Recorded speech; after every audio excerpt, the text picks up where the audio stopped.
In a world of ancient powers and rising darkness, one figure walked between realms, neither claiming crowns nor seeking glory.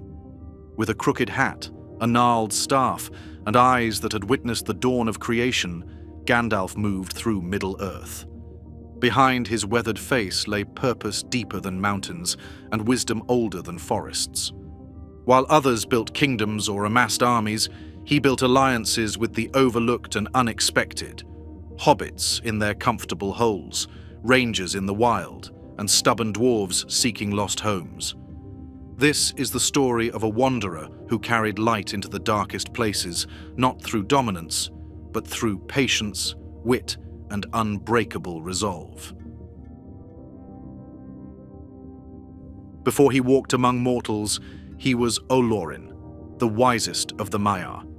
In the timeless realm of Valinor, where powers beyond mortal comprehension shaped the world, Olorin chose a quieter path.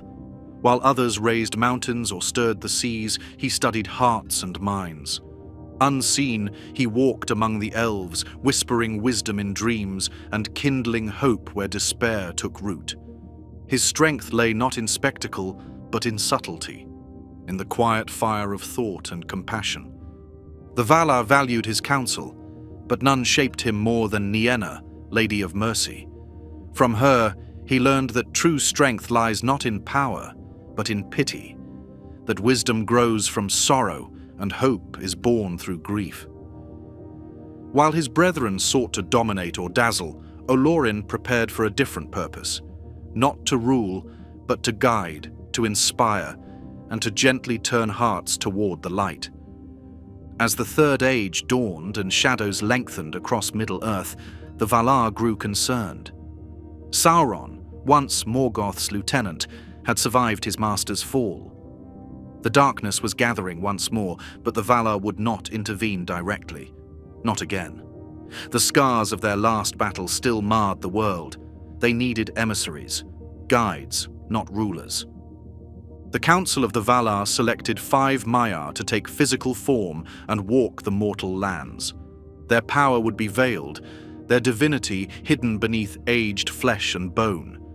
They would inspire rather than command, guide rather than dominate. When approached, Olorin hesitated, but it was in that very reluctance that Manwë deemed him most worthy. You will go, precisely because you do not wish to. And so Olorin accepted the burden of a mortal guise, clothed in the form of an old man, aged but far from frail. His face bore the quiet lines of wisdom, and a long grey beard fell to his chest. His hands seemed already marked by the labours of a long road ahead. Each of the 5 was given a colour to mark their order. Curumo, most learned in craft and lore, took white and became Saruman the White. Iwendil, friend of birds and beasts, was clothed in brown, becoming Radagast. 2 others chose blue and journeyed far into the east, where their names faded into myth. Olorin chose grey, the hue of twilight, of stone, of smoke rising from a pipe on a quiet evening. So he became Gandalf the Grey, the wandering pilgrim. In the year 1000 of the Third Age, they arrived separately on Middle-earth's shores. Most of the Eldar had departed or were preparing to leave. The dwarves delved deep in their mountain halls. Men ruled their scattered kingdoms, the glory of Númenor now just legend. None recognized the 5 old men for what they truly were. None except Círdan the shipwright. Ancient even among elves, Círdan's eyes saw beyond appearances. As Olorin stepped onto the shores of Middle-earth, Círdan approached. He pressed something into the wizard's palm. Narya, the Ring of Fire, one of the 3 elven rings of power. "Take this ring," Círdan spoke, "for your labours will be heavy, but it will support you in the weariness that you have taken upon yourself." Unlike the One Ring, Narya's power was to inspire and strengthen resolve against tyranny and despair. This gift remained Gandalf's most guarded secret for 2,000 years. Only the wisest among the Eldar suspected its presence.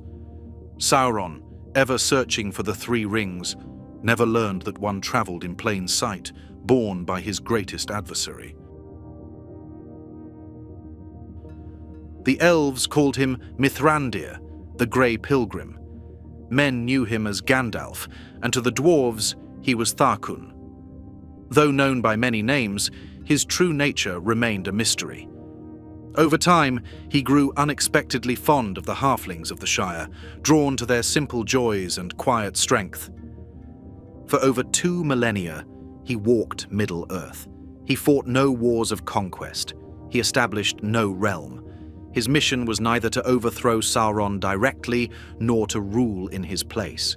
It was to kindle the spark of resistance in others, to unite the free peoples against the encroaching shadow. His knowledge spanned ages. He spoke languages long forgotten by mortal scholars. He remembered songs from the dawn of creation and lore from kingdoms now beneath the sea. Yet he wore this knowledge lightly, revealing it only when necessary, preferring simple words to ancient wisdom when they would suffice. Unlike wizards of common lore, Gandalf's magic manifested in layers, from subtle influences to profound displays of power, each called forth only as necessity demanded. In peaceful times, his craft showed itself in small wonders, pipes that lit themselves at a word, fireworks that bloomed like living creatures during Bilbo's farewell party, dragons of flame, and flowers that unfurled in mid-air. These delights revealed only a fraction of his true ability. In moments of need, his power ran deeper. On the mountain pass of Caradhras, he melted snow and warmed the air around the struggling fellowship. In the darkness of Moria, light bloomed from his staff like a captured star. Against foes, he could hurl consuming fire or split stone with a word of command. The weather itself responded to his will, though such displays always exacted a cost in strength. His staff was more than a walking stick. Though unassuming in appearance, it served as a channel for his power, an extension of his will. When the Balrog confronted him on the bridge of Khazad-dûm, the staff blazed with white light.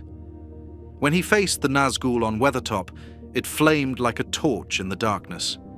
The staff was symbol, tool, and weapon. "I am a servant of the secret fire, wielder of the flame of Anor," he says. The secret fire was Eru's creative power, the essence of creation itself. In claiming this service, Gandalf named his true allegiance. His sword Glamdring, foe hammer in the tongue of men, was forged in Gondolin before its fall. Ancient beyond reckoning, it glowed blue in the presence of orcs and other servants of darkness. Though Gandalf preferred words to weapons, when blade work became necessary, he wielded Glamdring with the skill of an ageless warrior, not a frail old man. Long before others sensed it, Gandalf perceived the return of an ancient evil.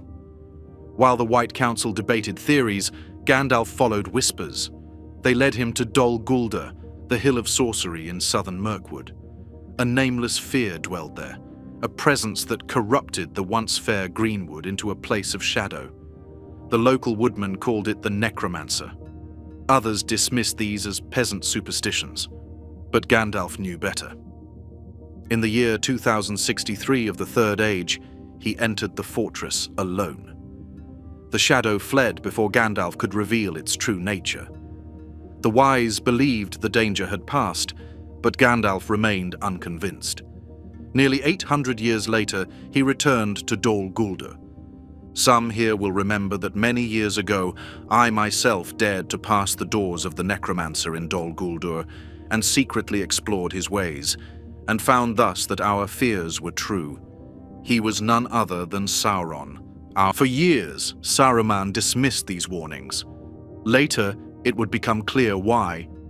The White Wizard had begun to covet the One Ring for himself, and wished Sauron to remain undisturbed while the ring reveal itself. Only through Gandalf's persistence did the Council finally acted, driving Sauron from his stronghold. By then, the Dark Lord had already prepared his return to Mordor. That same year, Gandalf encountered Thorin Oakenshield in Bree. Their conversations sparked a quest to reclaim Erebor from the dragon Smaug. For this expedition, Gandalf selected an unlikely 14th member, a hobbit named Bilbo Baggins. Many questioned this choice, Bilbo himself most of all. But Gandalf had glimpsed something in this simple hobbit that others missed, an untested courage and a wisdom unclouded by ambition or greed. In this seemingly insignificant choice, Gandalf altered the fate of Middle-earth. For it was on this adventure that Bilbo found the One Ring in the tunnels beneath the Misty Mountains. Had any other being claimed it, dwarf, elf, or man, the result would have been disaster. But hobbits, with their simple desires and strong hearts, proved remarkably resistant to its corruption. This chance encounter was the first step in Sauron's ultimate defeat. Years later, suspicion grew in Gandalf's mind about Bilbo's precious trinket. The hobbit's unnatural longevity, his possessiveness, the ring's ability to confer invisibility, these suggested no ordinary magic ring. After exhaustive research, including searching through ancient scrolls in Minas Tirith, Gandalf confirmed his worst fears. Bilbo's souvenir was Isildur's bane, the One Ring, master ring of Sauron himself. While others might have seized such power for themselves, Gandalf recognized the trap. The ring corrupted all who wielded it, turning even good intentions toward evil ends. Instead, he orchestrated the ring's journey to Mount Doom through the hands of another hobbit, Frodo Baggins, Bilbo's heir. This decision, to place the fate of the world in the smallest of hands rather than the mightiest, reflected Gandalf's deepest wisdom. Power could not defeat this evil without becoming evil itself. Throughout the Third Age, Gandalf carefully cultivated connections that would later form the backbone of resistance. He recognized Aragorn's potential as the heir of Isildur and guided him toward his destiny. He befriended Shadowfax, Lord of Horses, creating an alliance that would prove crucial in the wars to come. He maintained relationships with the Eagles, secured the goodwill of Beorn the Skin Changer, and kept open channels of communication between realms that would otherwise have remained isolated. Unity was his constant message. When dwarves distrusted elves, when Gondor and Rohan grew estranged, when men forgot their alliances with other free peoples, Gandalf worked to rebuild these broken bridges. He understood what others did not, that Sauron's greatest advantage lay not in his armies but in the divisions among his enemies. But for all his foresight, even Gandalf could not anticipate every danger. When the Fellowship entered the ancient dwarf kingdom of Moria, they awakened something terrible. A Balrog of Morgoth, a demon of the ancient world. On the bridge of Khazad-dûm, Gandalf faced a choice: flee with the Fellowship or stand alone against a foe beyond mortal strength. He chose sacrifice. "Fly, you fools," were his last words as he fell into the abyss with his ancient enemy. When Gandalf fell from the bridge of Khazad-dûm, the Fellowship believed him lost forever. But the battle between the Balrog and Gandalf did not end at the bridge. It had only begun. Into the abyss they plunged, Maya both, one corrupted, one faithful, locked in combat that transcended physical form. They fell through ancient darkness, where nameless things gnaw at the foundations of the world. Through the deepest pits of Moria, they struggled until they reached the Endless Stair, a forgotten passage climbing from the roots of the mountain to its summit. For 2 days and nights, the battle raged. The Balrog's fire against Gandalf's light, primordial darkness against unyielding will. Neither would yield, neither could escape. Their combat carved new scars into the ancient mountain as they ascended the Endless Stair, step by agonizing step. At last they reached Durin's tower atop Zirak-Zigil, the Silvertine, where cold air and stars bore witness to their final confrontation. Lightning split the sky. The mountain trembled. Those who stood upon the slopes of Caradhras or looked up from the forests below witnessed a storm unlike any in living memory, a tempest born not of nature, but of powers older than the world itself. With a final surge of will and power, Gandalf struck down his foe. The Balrog fell from the mountainside, its fire extinguished at last. But victory came at the ultimate cost. Gandalf's physical form, pushed beyond all endurance, failed him. Darkness took him. His spirit departed the circles of the world. Gandalf's spirit returned to the timeless halls beyond the boundaries of Arda, a place from which, by the laws governing the Istari, there should have been no return. Having died fulfilling his mission, his spirit should have remained in the West until the breaking of the world. But his task was incomplete. The darkness he had been sent to combat still loomed over Middle-earth. The free peoples still needed guidance.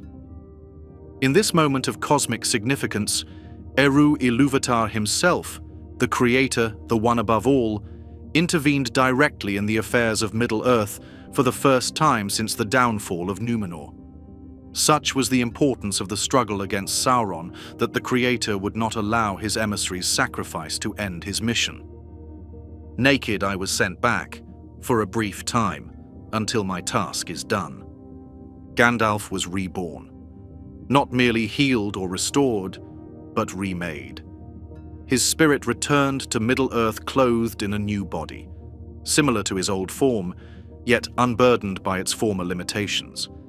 His hair and beard, once grey as twilight, now shone white as snow under stars. His eyes held a clarity that pierced through deception. His voice carried new authority. This transformation was more than symbolic. Saruman had betrayed his purpose, corrupted by pride and the lure of power. The White Wizard had broken his sacred oath. In that moment of cosmic realignment, Gandalf was elevated to take his place, not merely as another White Wizard, but as Saruman as he should have been, the true leader of the Istari as intended by the Valar. Upon the peak of Zirak-Zigil lay Gandalf's naked form, alive yet barely conscious, memory and purpose still clouded. The great eagles, ever friends to the wizards, had been sent by Galadriel, who had sensed the battle's end through her ring of power. Gwaihir the Windlord, swiftest of all birds, found him there and bore him to Lothlorien. In the Golden Wood, beneath Malon trees in blossom, Gandalf recovered. Galadriel and Celeborn clothed him in white, a visual manifestation of his new role. For days he rested, gathering strength, as the Lady of Light helped heal both his body and spirit. Memories returned, purpose crystallized. The veil that had limited his power and perception as Gandalf the Grey was thinned. In the year 3019 of the Third Age, when Gandalf the White emerged from Fangorn Forest, few recognized him. Gone was the gentle subtlety of the Grey Pilgrim. In its place stood a power unveiled, direct, commanding, a power openly arrayed against the darkness. "I am Gandalf the White," he declared. Saruman still claimed the title of the White, but the authority once granted to him by the Valar had now passed to Gandalf. Rohan stood next in the path of darkness. King Theoden, once mighty, had fallen under the influence of Grima Wormtongue, Saruman's agent. The Golden Hall of Meduseld had grown dark with suspicion and despair. The proud riders of Rohan had been reduced to inaction while enemies gathered at their borders. Gandalf acted swiftly. With the aid of Aragorn, Legolas and Gimli, he entered Edoras. There he confronted Wormtongue and freed Theoden from Saruman's spell. The king's strength and will returned, and with it, new hope for Rohan. Unlike the Gandalf of old, who might have slipped away after such a deed, Gandalf the White remained. He helped prepare Rohan for war. Under his guidance, Theoden ordered the evacuation to Helm's Deep, where they would make their stand against Saruman's army.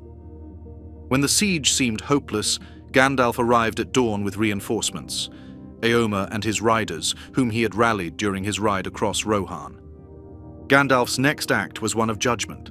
Saruman had betrayed his purpose, allying with Sauron and breeding an army of Uruk-hai in the pits beneath Isengard. While Gandalf the Grey might have attempted gentle persuasion, Gandalf the White confronted his former superior directly. In the Tower of Orthanc, Gandalf offered Saruman one final chance at redemption. When Saruman refused, choosing pride over purpose, Gandalf did what once would have been unthinkable. He raised his hand and spoke slowly in a clear, cold voice. "Saruman, your staff is broken." There was a crack, and the staff split asunder in Saruman's hand, and the head of it fell down at Gandalf's feet. With Saruman cast down, Gandalf assumed leadership among the free peoples. He moved openly between Rohan and Gondor, advising both realms. He was present at the muster of Gondor and took part in the defense of Minas Tirith during the siege by the forces of Mordor. When Denethor descended into madness, Gandalf took command of the city's defense, rallying the soldiers and maintaining order. Yet Gandalf knew that even victory on the Pelennor fields would not be enough. Sauron still held the strength of Mordor, and the ring remained unclaimed. To win the war, the Dark Lord's eye had to be drawn away from Mount Doom, away from Frodo and Sam in the heart of his land. Thus, Gandalf conceived what seemed like madness, a direct assault on the Black Gate of Mordor with a force too small to achieve victory. It was a gambit of desperate courage, a sacrifice play to create a diversion. At the Black Gate, Gandalf served as ambassador of the Free Peoples, confronting the mouth of Sauron and rejecting his cruel terms. Even as the armies of Mordor surrounded them, Gandalf's calm resolve rekindled hope. What should have been the end became a moment of defiance, a last stand that turned into the West's finest hour. Then, as Frodo fulfilled his quest and the One Ring perished in the fires of Mount Doom, when the towers of Barad-dûr crumbled and the realm of Sauron collapsed, Gandalf's task was complete.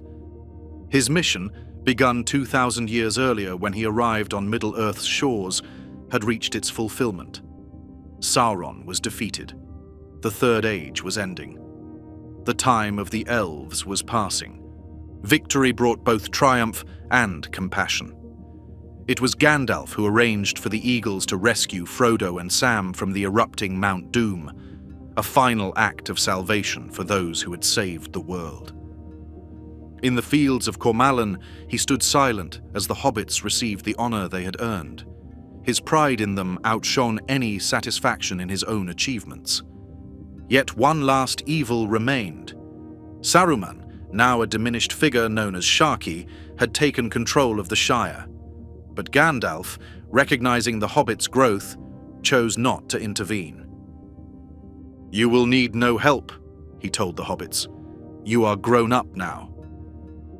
This was perhaps his greatest wisdom, knowing when to act and when to step aside. The hobbits who had left the Shire as innocent adventurers returned as tested warriors, capable of fighting their own battles. In allowing them to liberate their homeland themselves, Gandalf honored their growth and ensured the Shire's lasting freedom.